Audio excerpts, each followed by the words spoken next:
lot better than what he's got in 3 minutes. Hikaru has leveled up a little bit, and he's playing into the match. And we have a Catalan. Before we deep dive, quick question, Aman. Are you a burrito fan? Burrito fan? I would say no. I feel like I would have to really be on the yes side to say yes. And so if I'm even indifferent, I feel like I have to say no to that. Yeah, not a burrito guy. All right, well, you might not be agreeing with Hikaru's choice of food, but I think with the form that he's showing and everything that he's been bringing on the board, it's been super impressive. Aman, now we've got a Catalan by Liem. Sacrifice that c-pawn temporarily, which can be picked up by the queen or the knight on the next move. Hikaru, meanwhile, attacks the bishop, and it's a position that we have seen before.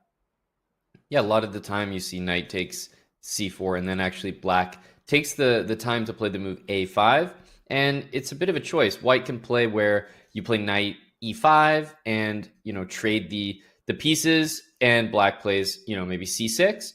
Or you can try your best to avoid that exchange, but it's so difficult. It's like black wants to trade these bishops.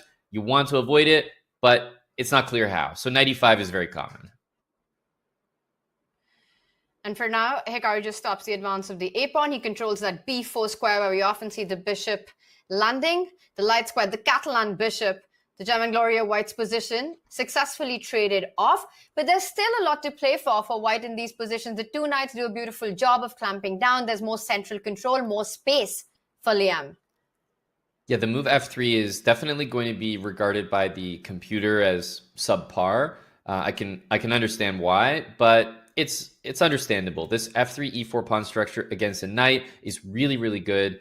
But for Hikaru, he's not playing a position because he's hunting for a big advantage or he's trying to equalize entirely. He's going to put this bishop on b4, and he's just so solid with this pawn structure. He's stopping d5. What can you really do as Le Quang is the question that he's going to be asking. Of course, there's a lot of maneuvering to be done, but Hikaru's in a position in the match where he can just say, all right, do your worst. And I think for Liem right now, it's just all about improving his pieces, maybe get the rook to c1, put the queen on either b3, and then even perhaps think about the pawn storm on that right flank with g4 coming in at some point. Hikaru goes for the thematic idea of getting rid of one of the knights. Knight d3 would keep the tension. Yeah, knight d3 dropping back, just keeping pieces on the board. Same idea with knight g4. A little bit more unusual, and of course it always invites the idea of knight to f6, knight to b6, kind of the same thing. Hikaru is basically scaring away all these knights with knight d7, knight b6, because Le Quang is trying to avoid an exchange. And also making his intentions clear further, he wants to put the rook on d8, double up on the d pawn. Liem will do exactly the same to defend that pawn, rook d1 to follow. Yeah, the d pawn needs protection. The knight on g4 is not doing that much because it doesn't have any support. If this h-pawn gets up there, there's a world where the knight does a lot on the king side, but you can see the rest of White's pieces are not really helping out. However, h5, kicking the knight away, you're probably not too unhappy if you're Le Quang, because I was just saying I don't really know what the knight's doing there. And that's the thing, right? When you have this multi-point cushion with an 8-3 lead, you start taking these extra risks on the board because you've got that margin to play for wins, to take that high-risk, high-reward approach. And there we go. There's a decision, right? Something committal in the position, pawn to e5. It was clear Hikaru was going to play bishop to g7. The d-pawn would be a big target. Now look at this square that you give up on d5, but Le Quang is saying, look at these squares that I just earned in the position as well.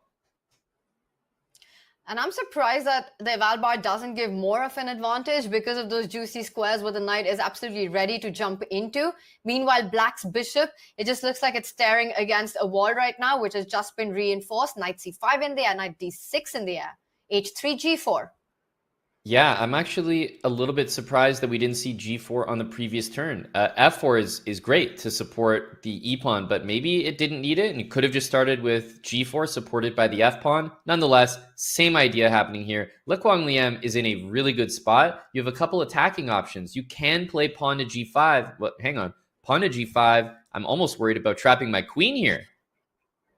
And he does it. Where is Hikaru's queen running? All he needs to do is knight d2, knight f3. Isn't that just... And he's going for it? I don't see a way out. And Hikaru was counting on knight f6, thinking, oh, maybe I'm going to lose the rook, but no, losing the queen after queen h4.